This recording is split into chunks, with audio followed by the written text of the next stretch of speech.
And I just answered your email on the Narcan. Oh, thank you. Yeah, it's fine. I apologize. Yeah, I'm good to go because you and I have been, we're at the ground level on this. So I'm like, Yeah, okay, I'm good. I'm waiting to hear back from the other one. So yeah. this group might be interested in that. And I think we're definitely going to move forward with that program.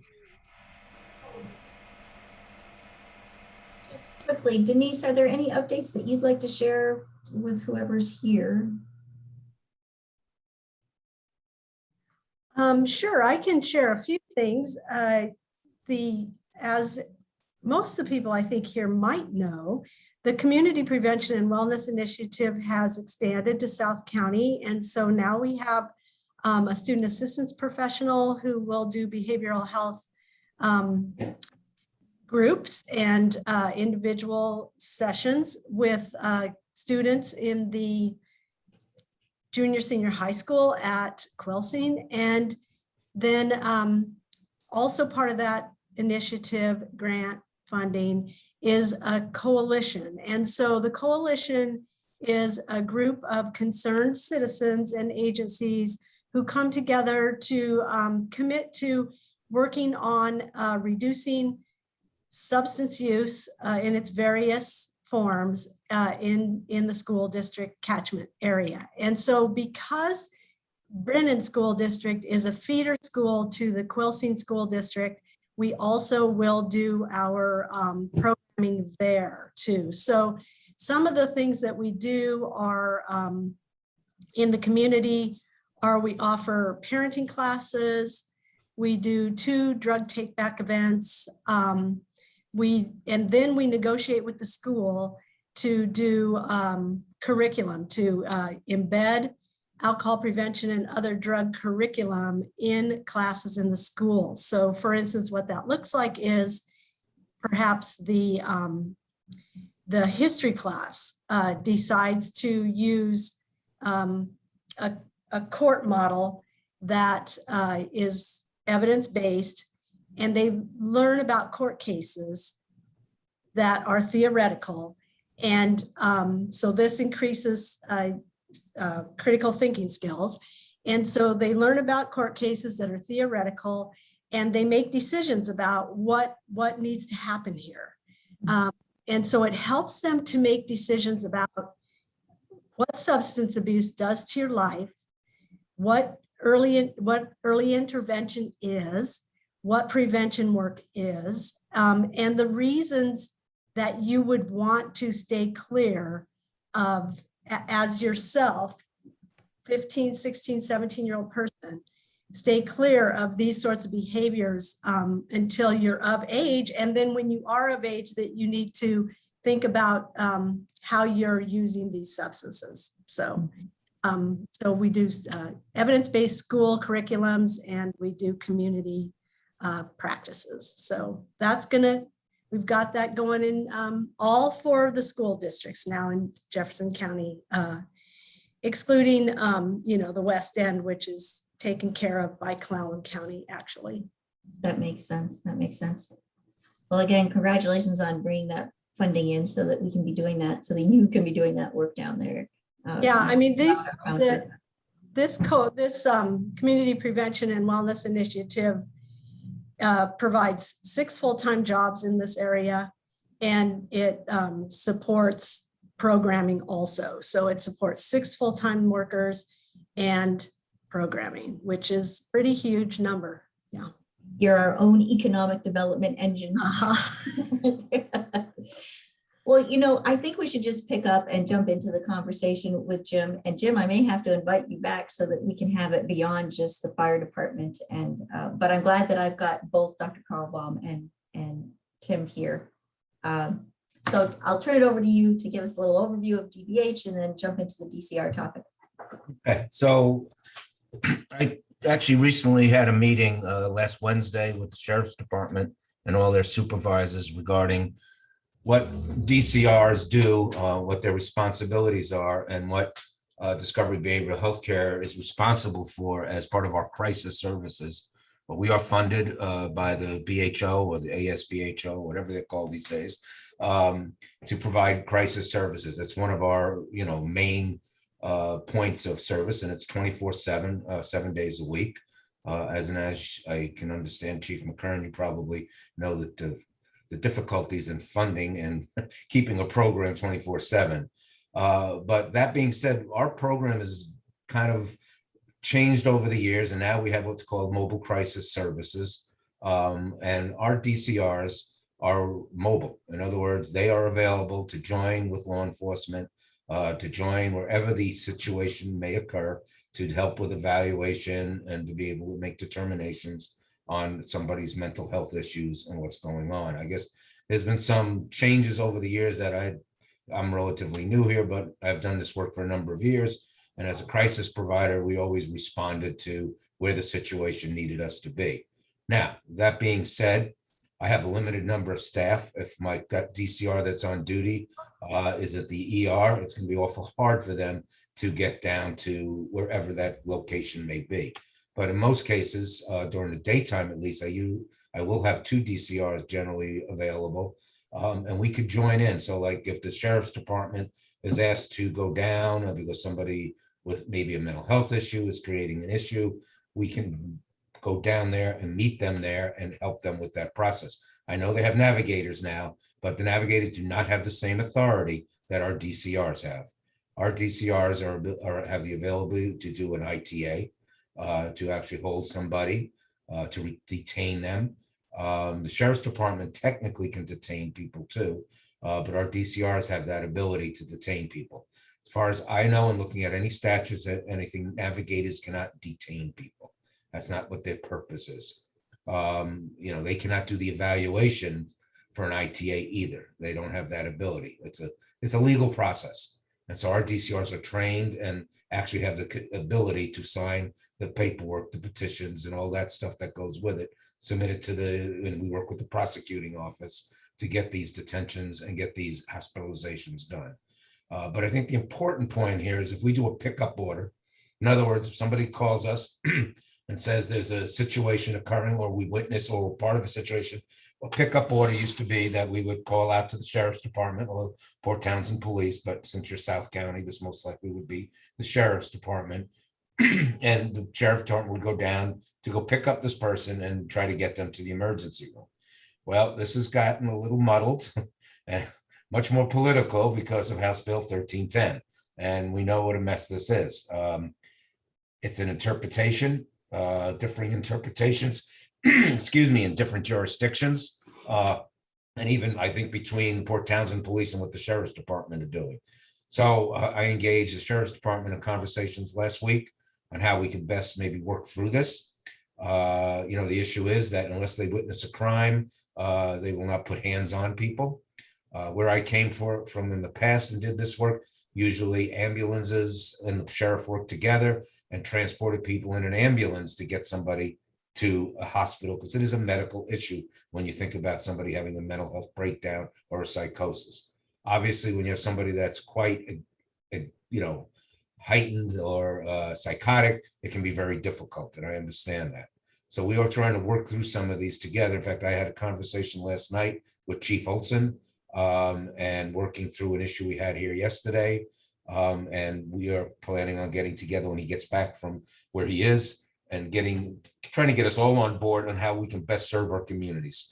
I know House Bill 13 they're very worried about that because it has to do so much with the interpretation by their licensing group that says they can't put hands on, not so much what some other groups are saying. And none of these officers want to lose their certification or licensure to provide their service. So there's a long way to go on this, but I guess the important part is that we are mobile. We can come out to anywhere in Jefferson County. Well, obviously we don't cover the West End, but to East Jefferson County.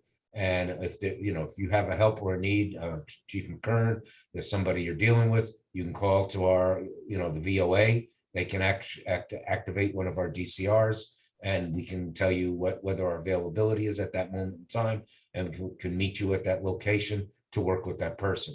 The next step problem is going to be is how to get that person from there to the hospital, if that's what has to happen. Our goal, though, I think people have to realize that our DCRs really push to do the least restrictive environment. So in other words, we attempt not to put people in the hospital. That is our main goal. It's not to hospitalize people, to provide services on an outpatient basis, wraparound services through case managers.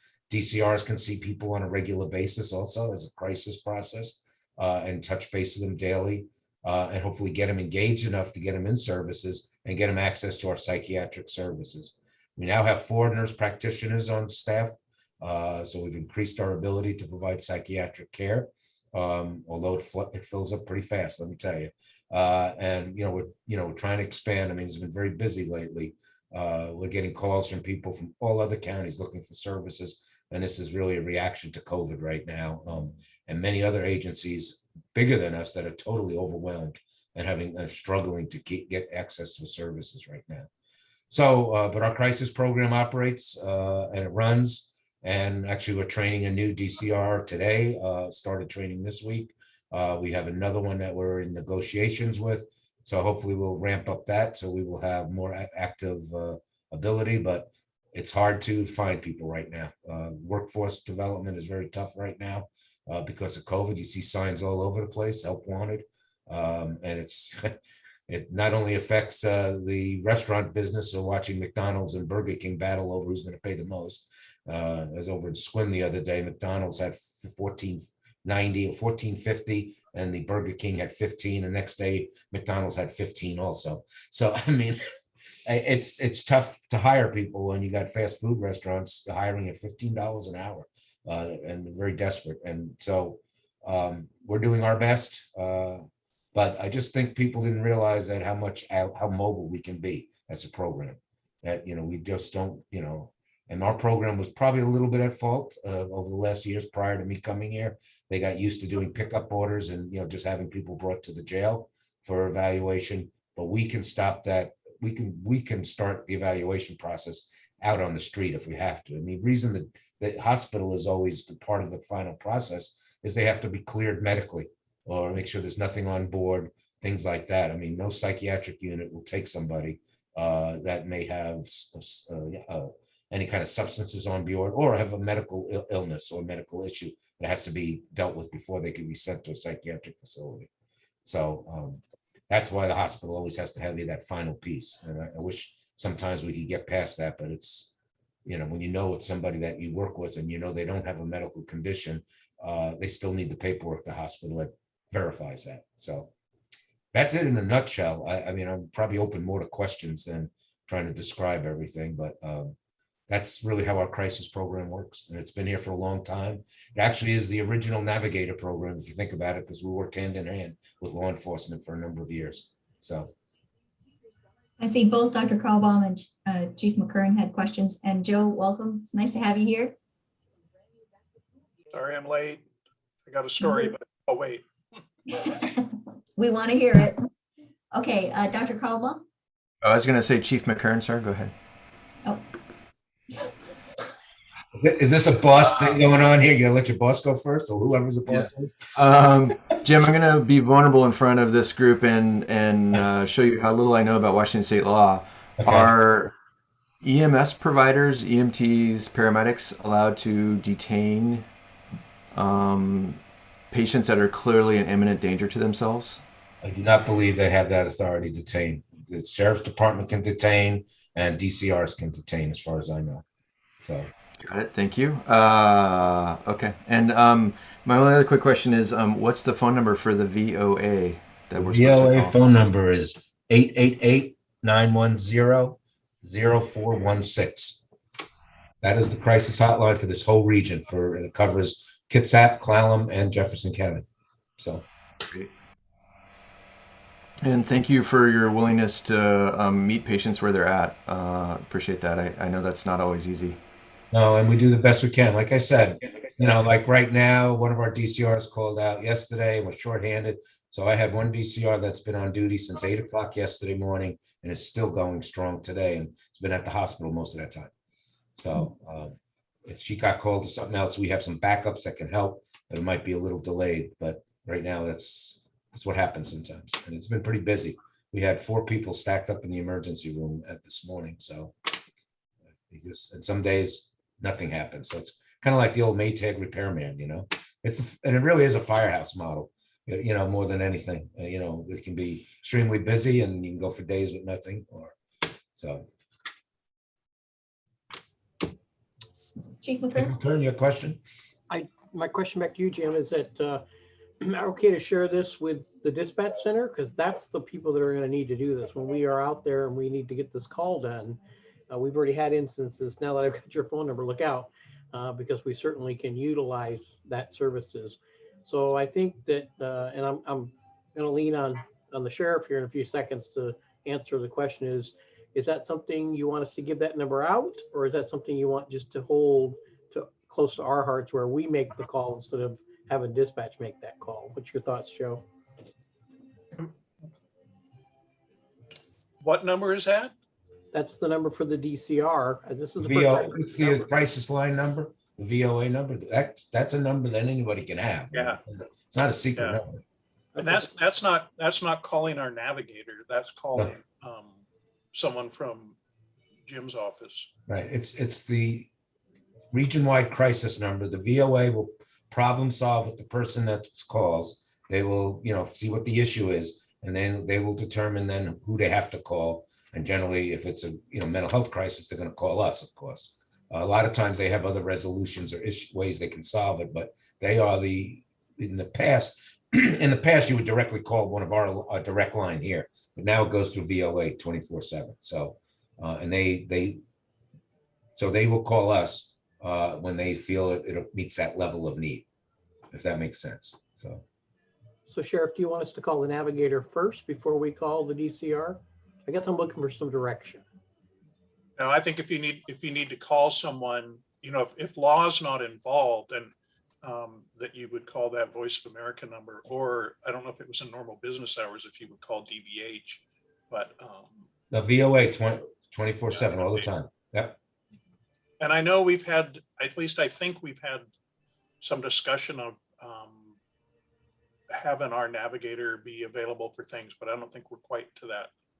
We quite figured how that's going to work yet. But I think at one of our meetings somewhere we talked about fire, whoever being able to call the navigator too. So, and that's something I'm open for. Sheriff, can I ask a clarifying question? I think one of the challenges about waiting for the DCR, it's probably the right thing for the patient, but it takes a fire crew out of service, and it may take them out of service for an hour or 2 hours waiting. And that means a community has much reduced ability to respond to other medical or fire emergencies. Is the navigator, are they open if the patient is safe for them to come to the scene? Well, right now the navigator works 4 days a week, and from he's working from 12 till 10, 12 noon till 10 at night. That's something just started a few weeks ago. And the other thing to remember about our navigator is not a DCR, so he doesn't have the power, if you want to say, to hold someone against their will. Correct. So, I guess I'm sorry, I'm a little confused. Like if, say, in Quilcene, there's a team of 2 working on the aid car, they go and find someone who's very suicidal but not medically ill, but needs help and needs a DCR because they're not willing to voluntarily go. If it's during the time that the navigator is working, would the navigator be willing to come and sit with that person while waiting for the DCR? Well, and that's what we still need to figure that out, but I would say yes. Okay. And again, the navigator cannot force someone, the navigator can't ITA somebody. Correct. Law enforcement can, and a DCR can, but to help out with the situation and whatnot. And that's still something that we have to work on. Our navigator is still riding with the deputy. They'll jump in the car with the deputy to go to a call. And I know that it seems like we go to a lot of those kinds of calls, but there's going to be time when we don't, where it's happening at the moment. But I would like it to be where our navigator is available to help out in any way that they can. And that's just something, I don't know, that we need to get together and figure out how to do that. Right. And it's still for us, we've had a navigator for about 6 months now, so it's a new thing for us. And we did get the grant for the next year. you know, we're still trying to build it up and figure out how the best way to utilize it and whatnot. And you know, like Jim was saying, you know, what your DCR had 4 cases this day or whatever. It kind of, you know, some days there's nothing going on, and you know, the more they can be active in doing things, you know, the better for everyone. So yeah, that's just some finer points we need to work out. Right, and I think the role of the navigator is important to help with the sheriff's department and in that initial call sometimes they, you know, get involved and see that this is going to that next level, and the navigator hopefully reach out, we're going to need to get a DCR involved at the next level, or, you know, I mean, and again, I started this out, the big problem right now is how to get somebody from point A to point B because of House Bill 1310, and we've been struggling with that. And you know, and we got to figure out again, it's not clear on who determines imminence when it comes to behavioral health issue, imminent harm or danger. I mean, my definition of imminent harm, when somebody's suicidal, you know, do they have to have the rope around their neck? But if they're talking about putting a rope around their neck, that's pretty imminent to me. But I know, and that's some conversation that I haven't had fully with Joe, but we started this conversation a week ago with Andy, you know, in the sense of, when it comes to somebody suicidal, imminence is really, how do you observe imminent? I mean, do they have the gun to their head, or they have access to guns and they're threatening to use a gun? Is that imminent? To me, that's imminent. You know, but again, this is all right now up in the air, and I think we're all struggling with this to some extent. Yeah, I agree. It's certainly not easy. I guess I had one other quick question. Are the DCRs willing to render their thoughts via telephone? So like if Chief McKern calls and like, here's what's Absolutely. going on. Absolutely. Are they willing to say that person clearly I won't, or I can't commit, or yes, that person I would, because that might faster decision making might save time for everybody. What will happen is the VOA will contact us. We will reach out, or DCR will reach out to whoever it is, so let's say Chief McKern, and ask what the situation, what's going on, ask some questions and make a determination whether it's necessary to come down there, whether they can talk to this person over the phone, literally. I mean, that could be a possible option. And to tell you honest truth, we've seen a lot of people over the years at behavioral DBH. We may know a lot of these people, and you know, it's our background and knowledge base that could come into play when Chief McKern, I got this. Oh, well, let me talk to him, or you know, we can work out things. But yes, usually the DCR will communicate first before they head out or anything, and see what's happening. Okay? I think we're fortunate that we all want to make this stuff work, and you know, I don't know if to make the stuff work, but take care of the people that need help any way that we can figure out how to do it. And before I forget, Greg couldn't be here. Maybe you already realized that. We were in another meeting together and he couldn't get out. So. Thank you. I figured something was going on there. Yeah, and just to let you know, we were at we meet once a week for the fairgrounds. I was going to say we need a North County Harm Reduction Committee too. We were at the fairgrounds for the homeless meeting. We meet once a week. And so I had to leave there early. Then on the way back here, right when I was almost to the office, a report came out of 2 people unknown if they're alive in the bushes right by the sheriff's office. And it ended up being, it was, you know, I don't get exposed all the time to the nastiness that we deal with, but it was a young couple that had just shot up heroin and they were like passed out. Wow. The person thought they were dead. You know, there they have one small backpack with all their worldly belongings in it. The guy ended up having a warrant, so he gets arrested. The woman gets left behind. Anyway, I thought that I would share that with you, partly to de-escalate myself, and just because that's kind of this kind of stuff we're talking about. How do we put a dent in that and take care of it when we come across it? So, and it's hard, I bet, to switch from that immediacy to this sort of more theoretical. Well, I was actually excited to get back here and log on as fast as I could to see some normal people. So anyway, thanks for being here. We're glad you're here, Joe. Hang on. That's my excuse. I didn't make it up. We're glad you're here. We are, and we're especially pleased that you consider us the normal people. Well, remember, you're normal by my age, so that's a compliment. Thank you. I haven't been called normal in years. That's good. Okay, so I want to circle back to where we started. At our last meeting, when we were talking about this, just sort of the challenges, the navigator, the who do we call when, we recognized that there might be an opportunity for some sort of workflow integration discussion happening here at this table. So I want to go back to Chief McKern and ask, do you feel confident in what you know about what to do now based on this conversation, or is there something we can clarify? And to everybody's mind, what are some next steps that we can tell ourselves are on the docket that we can come back and sort of say this has changed?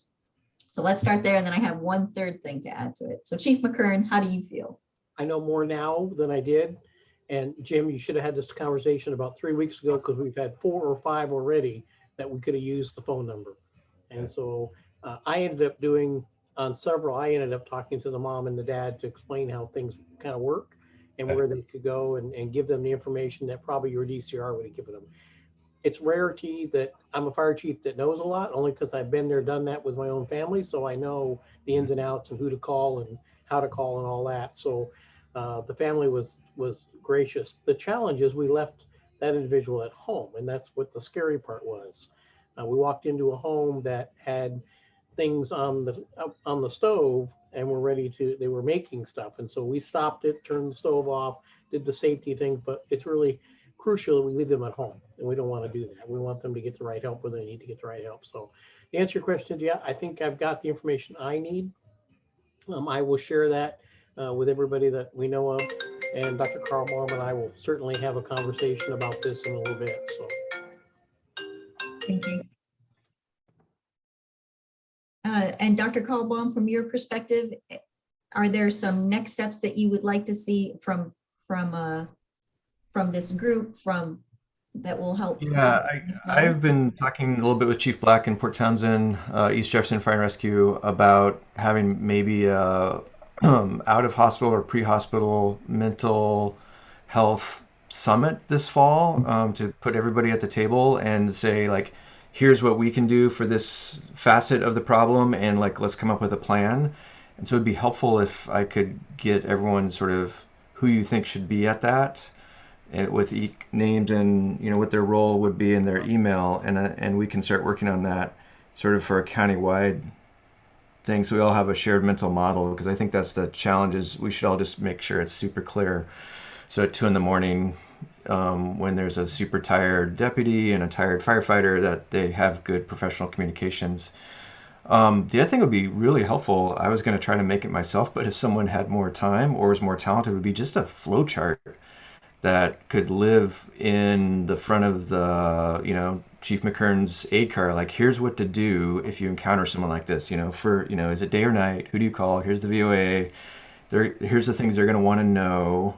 They're going to want to know these sort of information from you, and here's some options, I think that might be helpful, because there's a lot of just rumors around House Bill 1310, and about different people's perspective, and it's complex, and I'm confident this was not what the legislatures kind of were hoping for.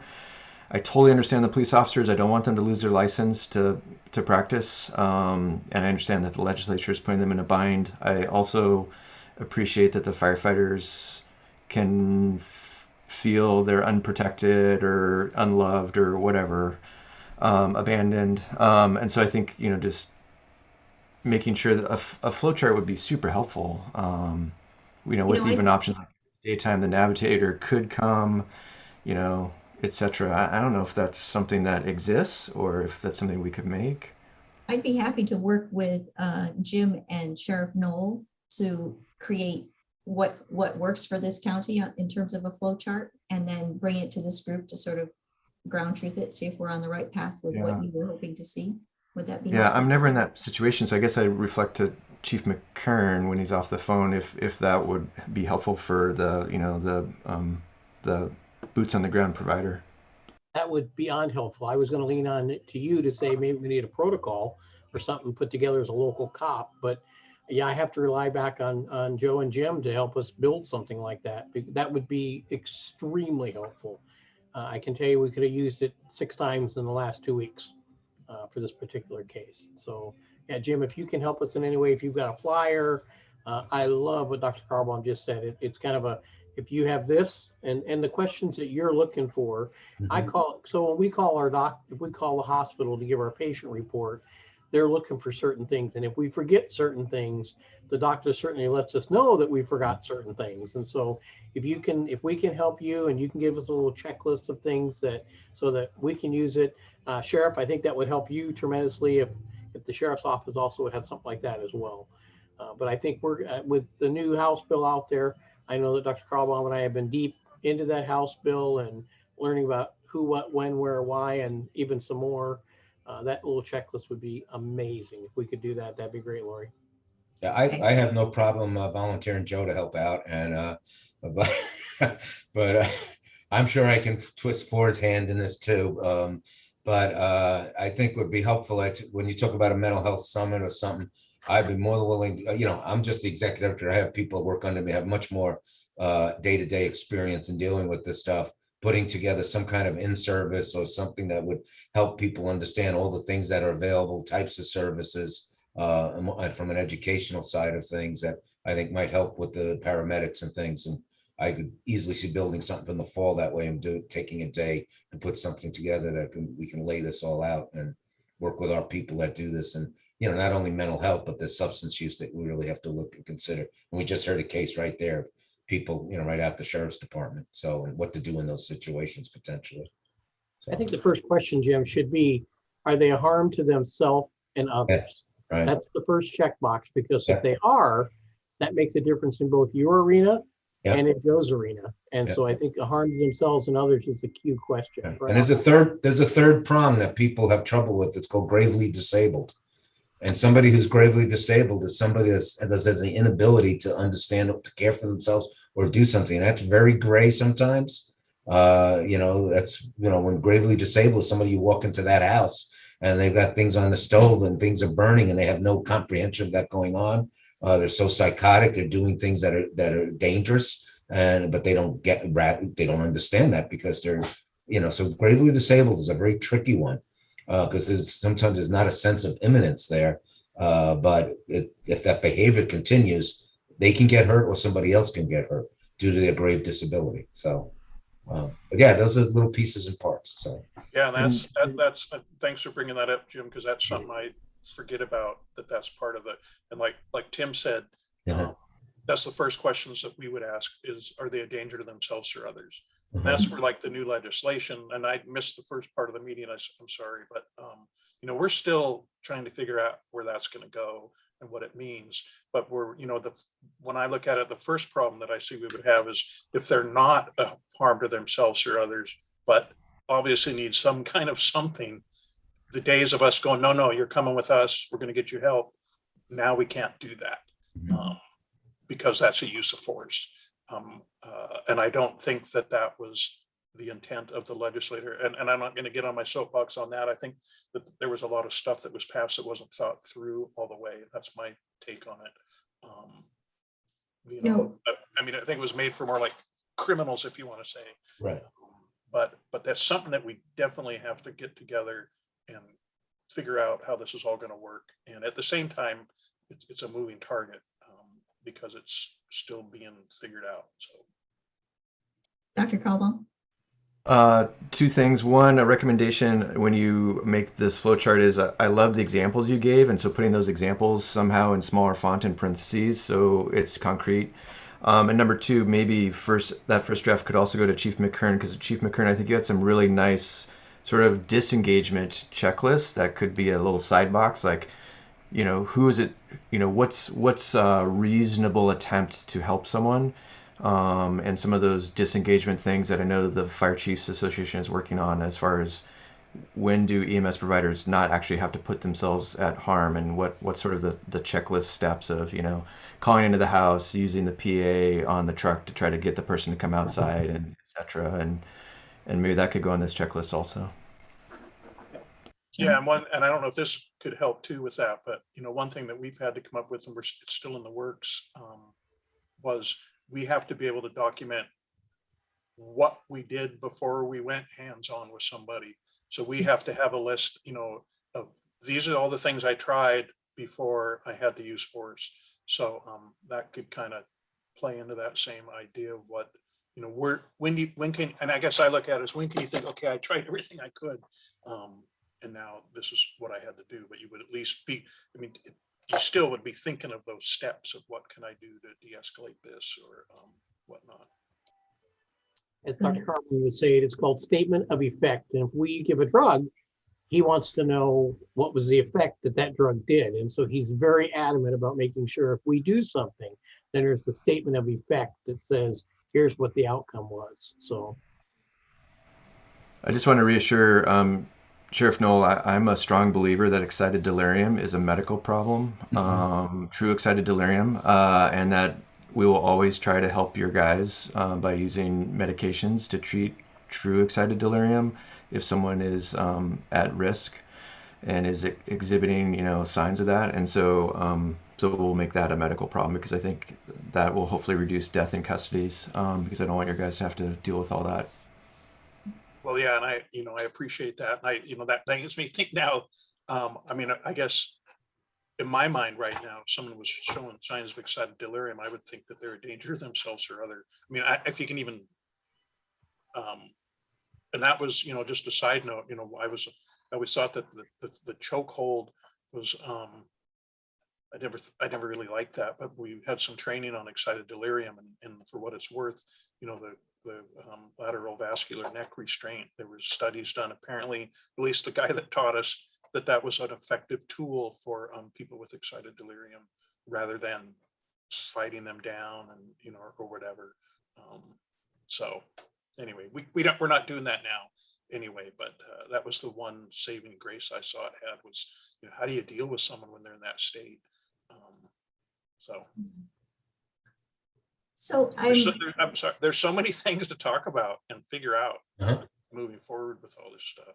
There absolutely is. And so I'm not trying to insert myself. So I think I'm asking on two different levels. One is, would it be helpful for me to work between Jim and Joe? And it seems to me that maybe we should have Chief Olson in this just to make us a full county, whatever it is that we come up with. And I spoke with Chief Olson last night because we had an incident up here. I got a hold of him to see if I can get some help. And he happens to be out of town, but he did talk. We talked, and he is more than willing. He thinks that he knew that we met with Andy and had a good meeting, and wish he had been at that meeting, but he is willing to. He thinks we should all get together as a group and try to all get on the same page. That's how we put it. So, okay. So maybe if that group is coming together, that is the natural place for this effort that we're talking about, that this group is interested in seeing, that this group we're talking to right now is interested in seeing. I'm happy to, you know, help with getting all of the information together and creating the flow chart and that thing that, you know, that I do in general at all these other meetings. Happy to provide that. And if that is useful to you, I think that we should make sure that Commissioner Brotherton is aware that that's happening and that's something this group is working on, so that I don't know what other efforts are going on in this regard. I know everybody and their brother is talking about House Bill 1310. And so I don't want to duplicate something, but I think that this would be really useful for what's happening right here in this town. And I have to believe across the county it would be useful. I think that, you know, of course, I don't know everything, but this fire and law and now, you know, with Jim's group being involved, to me, that as far as I know, this is where it's happening. And I was going to say, you know, I forget that this is the South County Harm Reduction meeting, you know, today anyway, because, you know, I think of, you know, I see Tim at other meetings and all of you really that are countywide. And this is a countywide thing. You know, all the chiefs should be involved, you know, or whatever however that, and the police chief. And, it should be no different. Anyway. So I would be the unusual add to that combination. So I don't think so. You got your hands. If we are agreed, that would be if we're agreed that would be a good add, then I would like to help with that role. And I think the fact that I would be in that role with that group might also mean that I could be useful for the one-day event that Jim and Dr. Carlbom are talking about having later this fall. and helping developing whatever materials are useful for that. So happy The to only be involved. reservation I have with you being involved, Lori, and everyone should be aware that she'll be trying to think of the right term to use now, a taskmaster, and we won't have any. She'll ride us hard. That's okay. And that's why I volunteered you, Joe, because I know you'd get that. But I think it's a great idea, and I think if Lori's involved, business will get done. So. Okay, so then And one more I player will- we need to involve, Lori. One more player is that's not here at this table is the hospital, is the ER staff. Because I can tell you of the 6 cases I just told you about, 4, we got to a point where I had the crew call the ER and run it by the doc, and the doc had no answers. What Jim just gave us is landslides more than we ever got. And then they called me back and I said, well, did you get direction from the ER? No, they didn't have any direction for me. So this is so critical piece to make sure this flow chart not only comes to us, not only comes to Joe's group and to Chief Olson's group, but it goes to the ER. Can you concur with that, Doc? Yeah, I see a nod. He's nodding his head. Yep, thumbs up. So there's the other piece that we need somebody from the ER here as well. okay, let me go back and brainstorm about how I might make that happen. And if any of you have any really good ideas about how we could get that to happen. I know that Lori Tinker is retired. We're in an interesting place just in general with, I think, the bandwidth. Go ahead, Dr. Carlbom. Lori Tinker is retired, but not retired. So Lori Tinker is going to stay on as a liaison to EMS for Jefferson Healthcare. So maybe this fits into that category. And then I'm looking for the new nurse manager, director of the emergency department to send you their contact info. But I think I would keep Lori on your list and see if she'd be willing to participate in this. I bet she would. Okay. So- And if you, go ahead. I meet with the hospital about once a month. We have a general meeting to discuss collaboration back and forth, people they refer to us. We also discuss any ED issues too. So I can get one of those meetings going, and, I've made some inroads there that I can maybe reach out and say, we really want to bring you on board to really work with this. It's really hard with Jefferson Healthcare because for all the monthly meetings we have scheduled, they usually cancel because something comes up. So, but I can work from my end because I have some contacts there I've developed and see if that can be helpful. So I'll see what I can do. Thank you. Okay, and I think what I might do after this meeting is to send an email to Commissioner Brotherton that just summarizes sort of what we've talked about here that we'd like to set up and are setting up. And I think it will be helpful to have him just give his endorsement of this so that the whole effort takes a level of gravitas within the community that I think is needed right now in this time of so many different people having so many conversations about House Bill 1310. Any other thoughts on that topic? Oh, and when I do send out that email, if you guys could reply all or whatever, something that shows that it isn't a surprise to you what I've written, that would probably help the credibility of the whole effort too. Okay. All right, other topics? I think I'm going to let you guys go early. How good is that? I want to hear Ford say something. I haven't heard Ford say Yeah, anything. Ford, say something. Hi. Got to see him twice in one day today. That's pretty, well, I didn't really get to, well, I did get to see him a little bit. I was behind the camera, behind the TV though. So Yeah, you had your back to me. yeah, behavioral health court. Jim threw my name under the bus when he was talking about that meeting. I'll be glad to attend if you let me know. Because I think you'd be an important component. Go ahead, Jeff.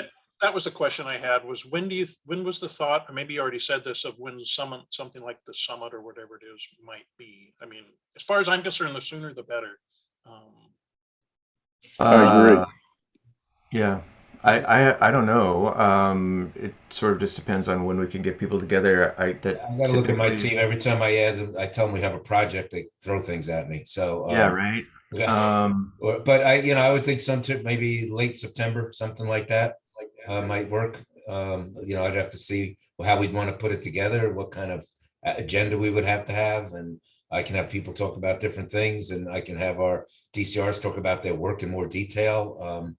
Some of these people have done this work for a number of years, and I try to tell I've done crisis work for a number of years too, but things are a little different here in Washington State. So I want to make sure you get the right answers. And sometimes I say things and they say, why did you tell them that? So, but that's okay. I think we can put something together.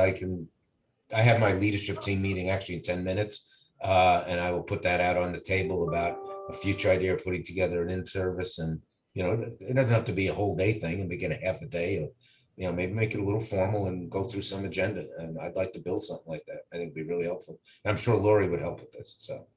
Yeah, Sure. Jim, I was envisioning maybe 2 or 3 hours. I don't know how long it takes. Right. And what I was wondering is opening it with sort of following a patient from their experience of having a crisis through to treatment. I don't know if there's a patient that would be willing to talk at this. That would be awesome. Like I, as a patient, had this experience. I, as the EMT responding, had this experience. I, as a police officer, have this experience. Here's what I do. I'm the navigator. Here's what I do. I'm the DCR. Here's what I do. I'm the ED. I'm the, I took him to outpatient psych or whatever. And so that everyone starts to understand like how challenging this is for that patient. Right. And then maybe into breakout groups to discuss the best way to solve, maybe different types of patients. Right. And so like put Law and Fire and you guys together in a breakout group to talk about the gravely disabled patient who refuses to go to the hospital and what's going to be our shared plan, or the patient who's voluntarily willing to go to the hospital but there are no resources available, what's the plan, and have more of the outpatient wraparound people be there, and maybe we can try to be efficient and make a lot of headway in 3 hours, and mostly just so we could all have a shared mental model, so that we would have a general sense of how we should respond to people who are in crisis. I don't know. This is my crazy idea. Absolutely. Well, I think it would generate new ideas too, on better ways to do things. And, Yeah. Okay, thanks for sketching that out for us, Dr. Carlbom. That's useful as we all go into our other conversations. And I just want to You're confirm. okay to say that that's an awful idea. I'm not wedded to it at all. So I just floated it so y'all could start to think of the next better version of that. We'll see what Jim's team says. I was going to say, well, now since you say that, let's just scrap it. No, because I'm going to go to this meeting in 5 minutes and lay this out on the table. And Yeah. no, I think, I'm going to come flying at me. Okay, the other thing I want to say is if any of you talk to Chief Olson, who we're about to include on this group that he hasn't been in on the conversation, if you could prep him and prep it with all the positivity that you could give it, that'd be great. Okay. Sure. All right, you guys. Well, nice meeting all of you. Some of you I do know. Some of you I know really well, but some of us you'd like to forget. Yeah, well. Let me end with one last story I'm going to tell you. And it came from Mason County, and I heard it a week ago.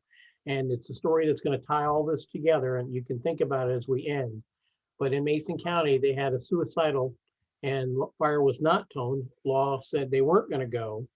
And fire did end up going 4 hours later for a body recovery. No. We don't want that to happen in Jefferson County.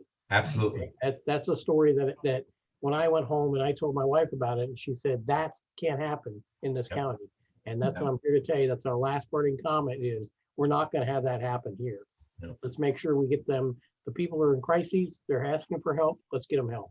Yeah, I agree with you 110%. So So Thank share you, that Chief. with who you need to. We will. With that, have a good day. all right. See Bye-bye, y'all. guys. Thank you. See y'all later. All right.